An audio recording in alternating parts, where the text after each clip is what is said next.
Olá, graça e paz. Nós vamos meditar na palavra que se encontra no Evangelho de João, capítulo 4, do versículo 46 ao versículo 53.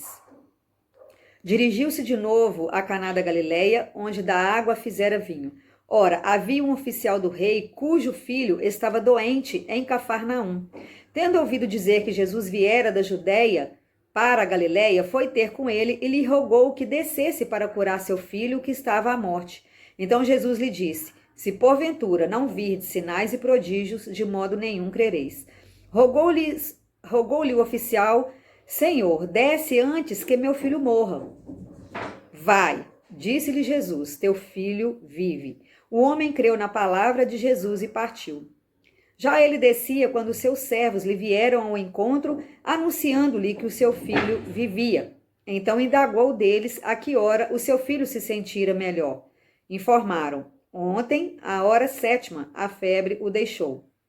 Com isto, reconheceu o pai ser aquela precisamente a hora em que Jesus lhe dissera: Teu filho vive, e creu ele e toda a sua casa.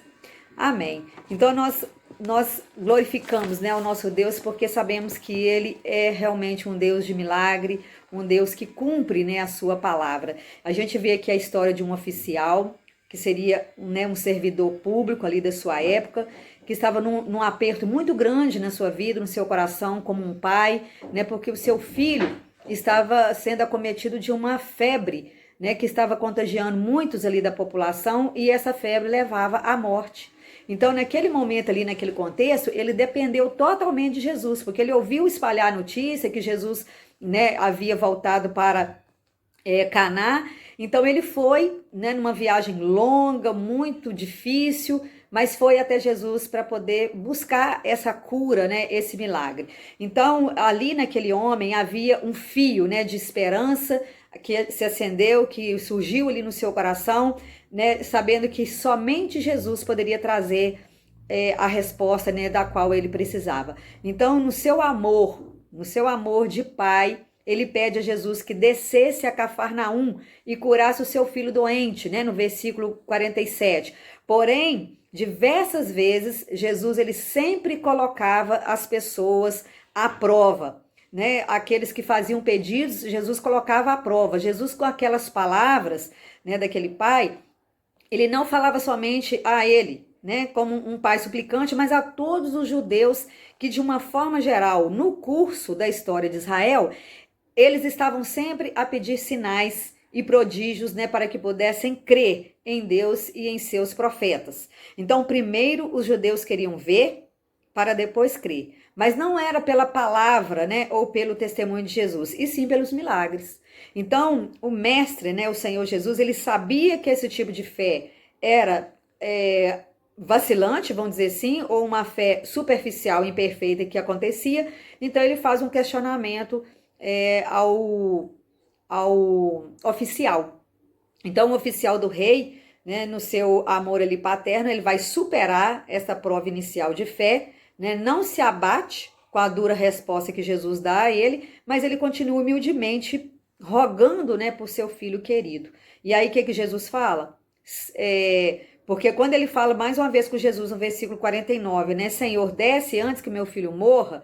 Então Jesus vai submeter esse homem a mais uma prova. Então Jesus faz o quê? Ele decide não ir para Cafarnaum, mas ele deu o comando de cura dali mesmo.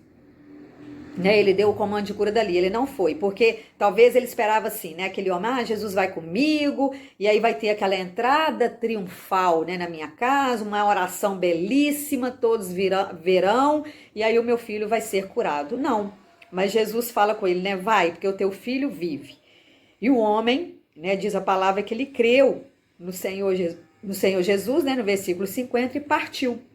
Então, quantas vezes nós queremos dar voz de comando, às vezes, para o Senhor Jesus? Nós queremos algo que seja do nosso jeito, da nossa forma, e a gente quer que Jesus responda para nós imediatamente, da mesma forma que aquele homem talvez queria, que era a Jesus seguir com ele.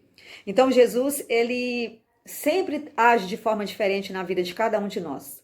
Cada pessoa, ele vai agir de um modo diferenciado.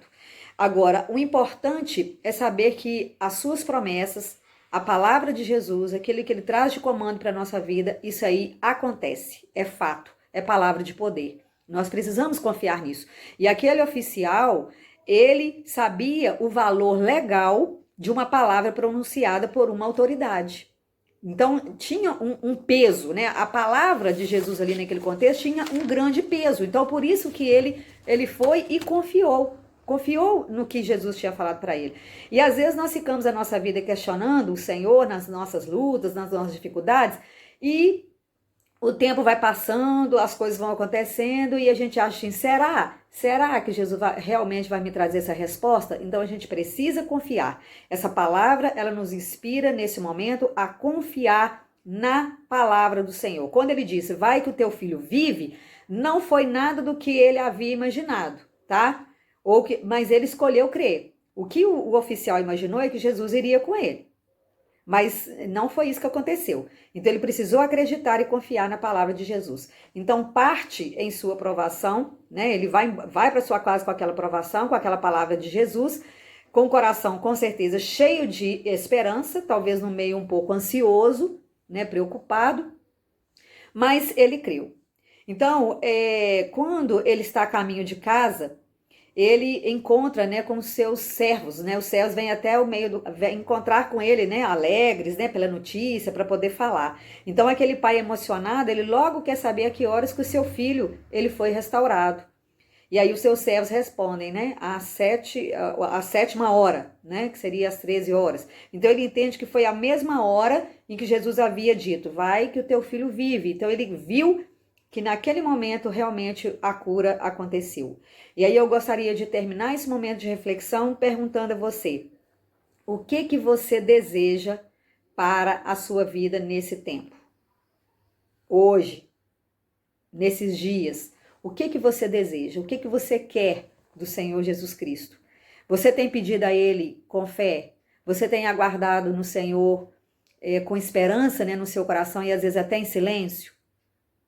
Ainda que às vezes um momento ou outro venha alguma ansiedade, mas você tem aguardado dessa forma diante do Senhor, convicto que Ele trará a resposta?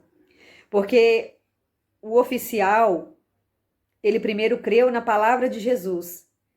Ele foi provado, a gente já falou isso aqui, né? Mas depois ele viu o resultado que foi a cura de seu filho. Então você precisa também aguardar, né? E esperar o resultado no Senhor. Você precisa também não somente receber as bênçãos, mas também testemunhar. Aquele homem, ele não só ficou alegre na presença do Senhor, na presença daqueles seus servos, da sua família, mas ele testemunhou para todo mundo o que Deus, né, o que Jesus fez ali na vida do seu filho. E toda a sua casa o adorou, né, adorou a Deus, toda a casa passou a servir a Deus. Então, nós também precisamos estar o tempo todo com essa perspectiva, né, de adoração, de adoradores diante do Senhor. Então, no versículo 53, né, uma única palavra fez o impossível se tornar possível, né? Uma única palavra. Então, a gente precisa confiar no Senhor. No curso, né, da sua vida, no curso da nossa vida, nós passamos, sim, dificuldades semelhantes, talvez, desse oficial, ou até, no nosso olhar, talvez até piores, né, do que ele passou. Mas, ao longo do caminho da provação, ainda que nós venhamos andar cansados, cabisbaixo em algum momento, nós precisamos confiar, nós precisamos acreditar de que a resposta virá, né? De que o Senhor, ele está atento ao que nós estamos pedindo. Então, no tempo todo, nós somos testados a querer ver para depois crer, não é isso? O tempo todo a gente quer isso. Mas, e sempre a gente quer também dar o comando de escolher o que a gente quer. Eu quero isso para minha vida. Mas nem sempre vai acontecer, porque Deus tem sempre o melhor para nós. E graças a Deus por isso, né? Ele sempre tem o melhor para a nossa vida. Então é preciso ter fé, acreditar primeiro, né, que Deus vai fazer o milagre acontecer na nossa vida, na nossa casa, na nossa família, ainda que as circunstâncias sejam totalmente absurdas e desfavoráveis àquilo que a gente está buscando. Então, cabe a nós crer, cabe a nós confiar, cabe a nós nos entregarmos a Ele e saber que Ele fará o melhor. Então eu quero deixar para você essa meditação, essa reflexão, no sentido de você não tentar apresentar alternativas para o Senhor Jesus. Porque Ele sabe o que fazer. Ele tem o melhor para você. Não adianta a gente querer dar uma mãozinha para o Senhor Jesus em algumas coisas que a gente deseja, porque Ele sabe o que é de melhor para cada um de nós. Guarde bem isso. Então, é necessário você clamar, é necessário orar, é necessário nós buscarmos a Deus através das nossas súplicas, das nossas intercessões, mas naquela confiança na sua palavra e de que Ele é o Deus Todo-Poderoso e que jamais Ele falha para conosco. Ele é um Deus justo, um Deus que cuida, um Deus que nos protege, um Deus que está sempre atento ao nosso pedido, mas Ele fará do modo que lhe apraz. Ele fará as coisas acontecer no tempo dele, no momento dele, na hora dele. Tem a hora até exata, né? Como foi aqui no texto. Então, que Deus te abençoe e que você tenha, né, essa convicção de que tudo que você tem buscado, né, que você tem pedido ao Senhor, Ele tem feito, tem proporcionado uma resposta. Basta você discernir essa resposta que será a melhor para você. Amém? Vamos orar? Senhor Jesus Cristo, graças te damos, porque sabemos que tudo quanto nós pedimos ao Senhor, o Senhor nos concede segundo a tua vontade. Ainda que os nossos planos, os nossos caminhos, os nossos projetos não sejam aqueles, ó Deus, que nós gostaríamos, mas o Senhor sabe o que é melhor para cada um de nós e tem coisas muito maiores, infinitamente mais daquilo que nós pedimos ou pensamos para realizar na nossa vida, da mesma forma que o Senhor realizou na vida daquele oficial, o milagre da cura para o seu filho. Que o milagre do Senhor seja sobre todos nós, seja todos os pais nesse momento que ouvem essa mensagem, que o milagre do Senhor seja sobre as suas vidas e seus filhos e suas casas, em nome do Senhor Jesus. E também, ó Deus, sobre todos aqueles que talvez não tenham a paternidade, não são pais nem mães, mas que, ó Deus, de alguma forma, Deus, reconhecem e sabem que todo instante o Senhor tem suprido as suas vidas. E somos também filhos do Senhor. O Senhor é o nosso Pai Todo-Poderoso, que nos assiste sempre. Muito obrigada por isso. Amém.